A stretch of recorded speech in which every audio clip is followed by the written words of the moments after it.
Kindly subscribe to our YouTube channel, see how to. Click on the subscribe button below and also click on the bell beside this. This will notify you once we drop a new video. Thank you.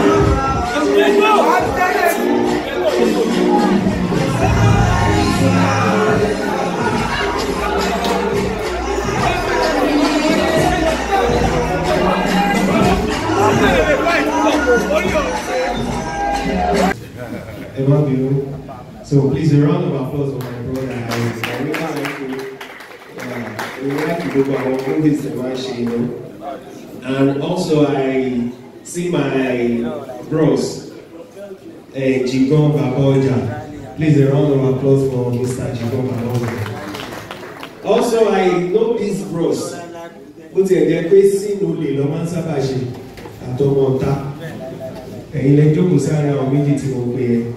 Yeah, please, a round of applause for him also. So, ìkan tó tiẹ̀ wá ṣẹlẹ̀ recently bọ̀dá Jigan ẹjọ́ ṣẹlẹ̀ hang ikọ̀ yẹn sí international. Mo fẹ́ advice yín ni o. Ṣẹlẹ̀ hang ikọ̀ yẹn sí ẹjọ́. International. The call is from Belgium. Sorry. From Belgium. I need something is wrong. All right, now, guys, you can go ahead and just drop the call. Okay, but I need to recognize. Emma, I want to tell you, Belgium. Alright, actually, I want to recognize one of the Nigerian musicians in the building as well. And it's no other person but an award-winning musician, B-Man. A round of applause for B-Man, please. Is there in the building? The fine boy there, looking cool, solid post.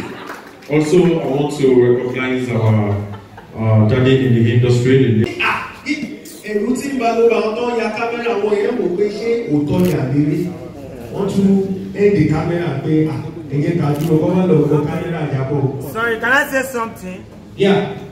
Because you know there is a party here today, right?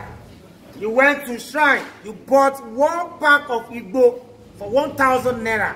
To a coffee gel, one of Igbo of Fenu. I tell you what. Oh, Nije. Anything. I've just told you. Okay, this one. Yeah. I know what she had. Àwọn àti àwọn ṣàfarawé wọ́n ṣàfarawé wọ́n tí wọ́n lọ fà ṣàfarawé wọ́n dájú kọ́. I don't forget myself. Na inside cantonment, me and my friend enter. Wọ́n ní àjá ṣe ṣùgbọ́n ìjìnlẹ̀ ọ̀rẹ́ mi máa ní ó yà wàláì a wà nínú gathering for 2 weeks bá ṣe bẹ̀rẹ̀ ìjà wá ṣùgbọ́n ìjìnlẹ̀ ìyẹn ní ẹ kí ní ẹ̀jẹ̀ kẹta àwọn pé sójà owó wà.